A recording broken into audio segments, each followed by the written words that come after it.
सुखमय जीवन के लिए, आनंदमय जीवन के लिए शिव पुराण के उपाय का रसपान अवश्य ही करें और नवरात्र में यह उपाय करें। एक कलश में जल भर कर रख लीजिए और रात भर उसको रखे रहने दो। नवरात्र चल रहा है, उस कलश को रात भर रखकर सुबह सुबह उस कलश में एक बेलपत्र डालकर उस जल को नीम के पेड़ के नीचे 11 आम के जो पत्ते जिस डाली में लगे होते हैं, वो डाली कोमल सी डाली 11 टुकड़े महाराज एक कच्चे सूत से लपेटकर 11 बार उसका भाग जब उसको लपेट लोगे इस तरह से इकट्ठा करके आगे का जो भाग है 11 बार कच्चा सूत लपेटने के बाद जो भाग पीछे का आगे का कोई भी हो उसको शहद में डुबा कर शिव जी को समर्पित कर दो। किस जगह पर रखना है? अशोक सुंदरी वाली जगह। अशोक सुंदरी की जगह जानते हो आप लोग, पहले भी आपको बताया है, आज फिर आपको वर्णन कर दूं। जैसे ये गोल जलाधारी है, ये शिवलिंग रखा है, ये दो जहां से पानी बह रहा है बाबा के चरणारविंद, राइट में श्री गणेश जी का स्थान, लेफ्ट में कार्तिकेय का स्थान, बीच में अशोक सुंदरी की जगह। शंकर भगवान की 6 लड़कियां हैं। भगवान शंकर के 13 बच्चे, 13 बच्चों में से 6 लड़कियां, उस 6 लड़कियों में से एक लड़की का स्थान, भगवान शंकर की एक बेटी का स्थान, अशोक सुंदरी का स्थान सामने पद्म पुराण में स्पष्ट किया। ये स्थान अशोक सुंदरी का। शंकर भगवान की जलाधारी में पार्वती जी का हस्त कमल, ऊपर से जो एक एक बूंद पानी गिरता है, ये शंकर भगवान की 5 लड़कियों का स्थान है। जया, विषहरा, शामरीबारी, दौतली और देव। शंकर भगवान की 5 लड़कियां भगवान शंकर के मस्तक पे जल की धार गिरा रही हैं।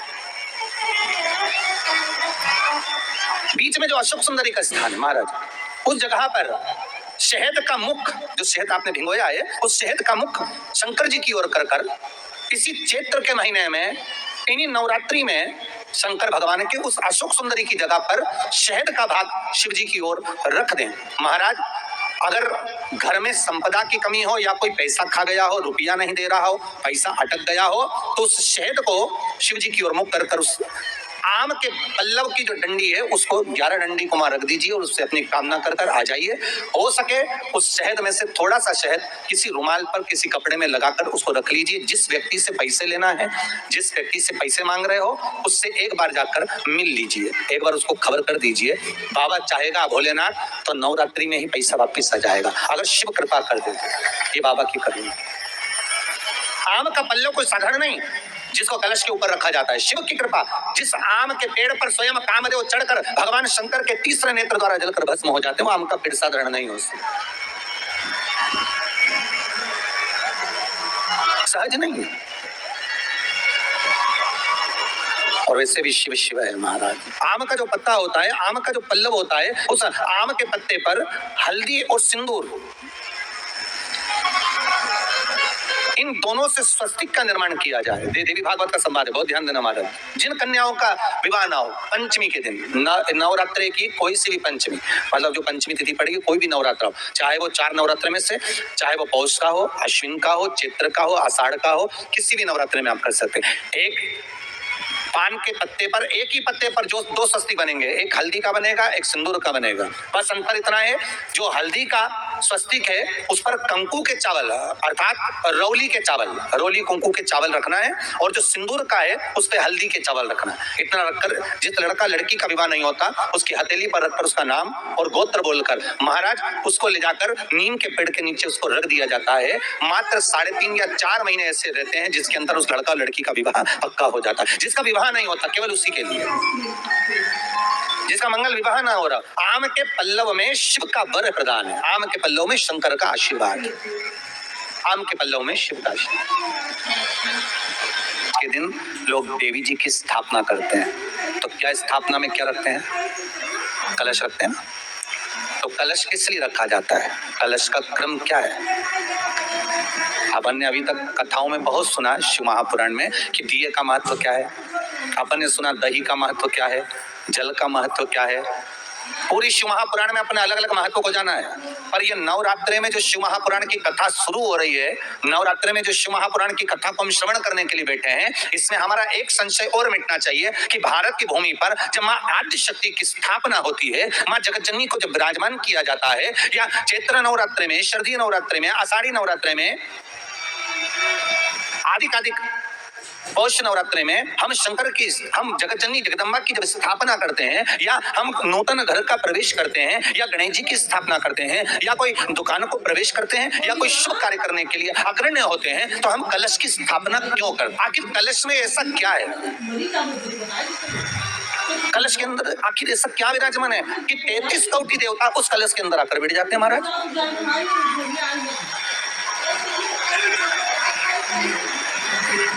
आप कोई यज्ञ करने जा रहे हो, आप कोई पोथी पुराण करने जा रहे हो, आप कोई अच्छा कार्य करने जा रहे हो, तो ब्राह्मण देवता कह देते कलश की स्थापना होगी, कलश की शोभा यात्रा निकलेगी, कलश यात्रा निकलेगी, कलश विराजमान होगा। और आज हर की पौड़ी पर, प्रयागराज में, या उज्जैनी में, नासिक में जो बड़े बड़े कुंभ के मेले होते, कुंभ का मतलब भी तो कलश से होता, उसकी महत्वता क्यों है? उस कुंभ की, उस घड़े की महत्वता कहां से प्रकट हो गई? शिव महापुराण की कथा कहती है महाराज, भगवान औघड़दानी शंकर स्वयं आद्य शक्ति जगदम्बा से कहते हैं कि जगदम्बा तू क्या चाहती है बोल। तो जगत जननी जगदम्बा कहती है कि जहां मैं हूं वहां शंकर है, ये आपने कह दिया, और जहां शंकर है वहां पार्वती का होना जरूरी है। उसके लिए सिद्ध करने के लिए एक स्थान ऐसा बनाया जाए जहां पर शंकर विराजमान है और शंकर के साथ पार्वती विराजमान है। तो शिव जी ने कहा पार्वती, उसके लिए मैं तुझे एक सुंदर कलश का निर्माण कर देता हूं। कितना सुंदर लिखा है देवी भागवत के अंदर कि जहां कलश की स्थापना होती है उस जगह पर किसी देवताओं को बुलाने की जरूरत नहीं होती। 33 कोटि देवता उस जगह पर स्वतः विराजमान हो जाते हैं। स्वयं 33 कोटि देवता स्वयं वहां विराजमान। और कितनी महत्वता कलश की महाराज। आप लोगों से भी निवेदन है, क्षेत्रीय प्रतिपदा है आज, जिनके घर में ज्यादा रोग हो, बीमारी हो, ज्यादा तकलीफें आ रही हो, कष्ट बढ़ रहा हो, बीमारियां बढ़ रही हो, या भय लग रहा हो, डर लग रहा हो, हृदय चित्त में कहीं ना कहीं आपको भय का भान हो रहा हो, तो एक लोटा पानी, एक कलश में जल भर कर रख लीजिए और रात भर उसको रखे रहने दो। नवरात्र चल रहा है, उस कलश को रात भर रखकर सुबह सुबह उस कलश में एक बेलपत्र डालकर उस जल को नीम के पेड़ के नीचे, जहां चैत्री नवरात्रि में नीम के पेड़ के नीचे सारी विद्याएं, आदि शक्तियां, सारी देवी उस नीम के पेड़ के नीचे विराजमान रहती हैं। उस कलश में एक बेलपत्र डालकर रात भर रखकर उस जल को पूरे घर में घुमाकर उस नीम के पेड़ के नीचे समर्पित कर दीजिए महाराज। घर में भय लगना बंद हो जाएगा, कोई बड़ी बीमारी आपको घेरेगी नहीं और उस बीमारी से, उस रोग से आप मुक्त रहेंगे। उस बीमारी से, उस रोग से आप मुक्त पाएंगे, वो बीमारी आपको घेर नहीं। कलश का इस संसार सागर से उबरने के लिए हम भगवान की कथा को अपने हृदय में, अपनी चित्तवृत्ति में, अपने मन में उतार लें।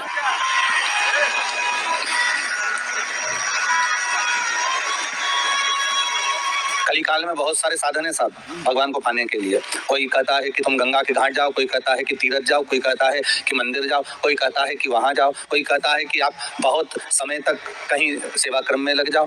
कलिकाल में बहुत सारे साधन बता दिए कि आप साधना भी कर सकते हो, आप तप भी कर सकते हो, आप घंटों तक नेत्र बंद कर कर भगवान को रिझा भी सकते हो। साधन बहुत बना दिए। और शिव महापुराण कहते हैं, रामचरितमानस में तुलसीदास जी ने लिखा कि कलयुग केवल नाम आधार। तुलसीदास जी लिखते हैं कि कलयुग में केवल एक नाम की आधारशिला रख लीजिए। आप दूसरी आधारशिला में अगर डूब रहे हो, आप दूसरे भाव में डूब रहे हो कि भगवान मिलेगा, तो तुलसीदास जी कहते हैं केवल एक ही आधार बहुत भारी है कि कलयुग केवल नाम आधारा और सुमर सुमर नर उतरहि पारा। कलिकाल में एक नाम की आधारशिला हो और वो नाम परमात्मा का हो। जगत का नाम नहीं चाहिए हमें, संसार के नाम से हम नहीं तरने वाले हो।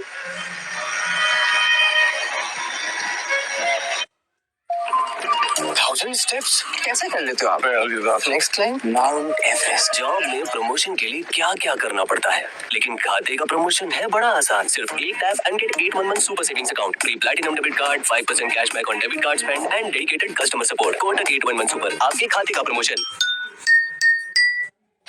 एक भगवान का नाम, एक राम नाम, एक कृष्ण नाम, एक शिव नाम, एक जगत जननी जगदम्बा का नाम, एक आदि शक्ति का नाम अपने भीतर में हो।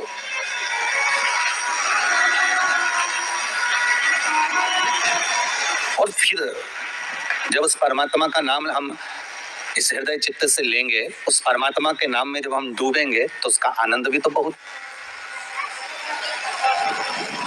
ध्यान देना महाराज। कलश का जो मुख होता है, उस मुख पर भगवान विष्णु का स्थान होता है। किसका स्थान है? भगवान विष्णु का। थोड़ा सा नीचे आओगे, जहां से कलश का मुख दबा हुआ होता है, वह जगह भगवान स्वयं शिव की होती है। किसकी जगह है? भगवान शंकर की। कलश का अग्रभाग, नीचे का भाग जहां से फैला हुआ होता है, वहां ब्रह्मा का आधिपत्य स्थापित होता है। फिर कलश का जो नीचे का भाग होता है, वो भगवान शिव और शक्ति का स्थान होता है। कलश के बाहरी भाग में, जहां पर बाहर का हिस्सा होता है, उस कलश के बाहरी भाग में 33 कोटि देवताओं को भगवान शंकर ने लाकर विराजमान किया होता है। महाराज भगवान शंकर 33 कोटि देवताओं को निमंत्रण देकर उस कलश में विराजमान कर दिया। आप स्वर्ग जाएंगे ना जाएंगे, इसका कोई गारंटी नहीं है। हम स्वर्ग जाएंगे ना जाएंगे, इसकी भी कोई गारंटी नहीं है। ठीक है, पर इतना विश्वास जरूर है कि आप अगर भगवान शंकर का अनुमोदन कर रहे हैं, आप शिव नाम की चर्चा कर रहे हैं, आप शंकर की कथा को श्रवण कर रहे हैं, आप शंकर की कथा में डूबे हुए हैं, आप आदिशक्ति के नवरात्रे में शंकर का अनुमोदन कर रहे हैं, आप शिव अर्चना कर रहे हैं, आप शंकर का नाम जाप कर रहे हैं, आप शंकर का स्मरण कर रहे हैं, तो ये पक्का है कि आप वैकुंठ जाएंगे ना जाएंगे, इसकी कोई गारंटी नहीं है। पर यह पक्का है कि आप अगर भगवान के नाम में डूबे रहे तो वैकुंठ अधिपति नारायण तुम्हारे पास जरूर आ जाएगा। ये पक्का है महाराज। आप जाएंगे ना जाएंगे उसके कोई बात नहीं है, पर भगवान स्वतः, नारायण स्वतः अपने पास आ जाए, इसका सुख है, इसका एक आनंद। तो हम दान कर रहे हैं, पुण्य कर रहे हैं, या हम कोई सत्कर्म कर रहे हैं, या हम कुछ भगवान के निमित्त हम ये सोच कर दे रहे हैं कि हम दान करेंगे तो ऐसा होगा, हमें स्वर्ग मिल जाएगा। नहीं नहीं, हमें स्वर्ग जाने की चाहत तो छोड़ देना चाहिए। कहा करो मैं वैकुंठ के जाए, मैं वैकुंठ जाकर करूंगा क्या? वैकुंठ की चाह इस मन को नहीं होना चाहिए। मन को तो ये चाह होना चाहिए कि मैं भगवान का इतना भजन कर लूं कि वैकुंठ का नाथ, वैकुंठ अधिपति स्वयं नारायण, कैलाश पर रहने वाले मेरे शंकर, द्वारका में रहने वाला मेरा कृष्ण, गौलोक में निवास करने वाला मेरा परमात्मा स्वतः दौड़कर मेरे पास आ जाए।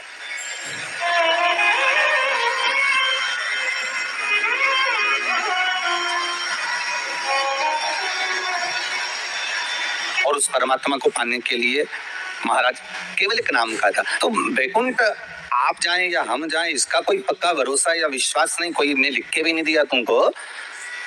और जो गए उनसे पूछ भी नहीं सकते कि तुम वैकुंठ में हो कि और कहीं हो।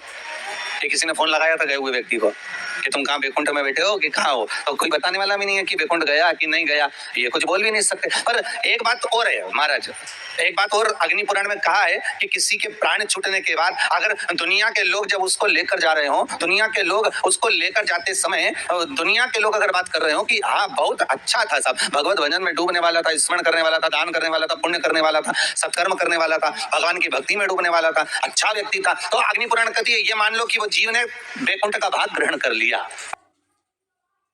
बहुत परेशान करता था, बहुत दुख दे, और जब भाव होगा महाराज, क्योंकि वो दुनिया को भी कष्ट देता है, उसकी चित्तवृत्ति में है, उसके मन में है, ये आ जाता है कि मैं कहीं ना कहीं किसी ना किसी रूप में वैकुंठ जाना चाहता हूं। तो शिव महापुराण की कथा कर रही है, वैकुंठ का भाग तुम्हारे भाव में नहीं आना चाहिए कि हम वैकुंठ जाएंगे और हम वैकुंठ जाने का प्रयास करेंगे। नहीं नहीं, हमें वैकुंठ नहीं जाना, हमें वैकुंठ अधिपति नारायण को यहाँ बुलवाना है, हमें भगवान विष्णु को अपने हृदय में, अपनी चित्तवृत्ति में, अपने मन में आमंत्रित करना है। और जब भाव होगा महाराज, निर्मल जब भाव होगा तो भगवान को मिलने में फिर देरी नहीं हो सकती।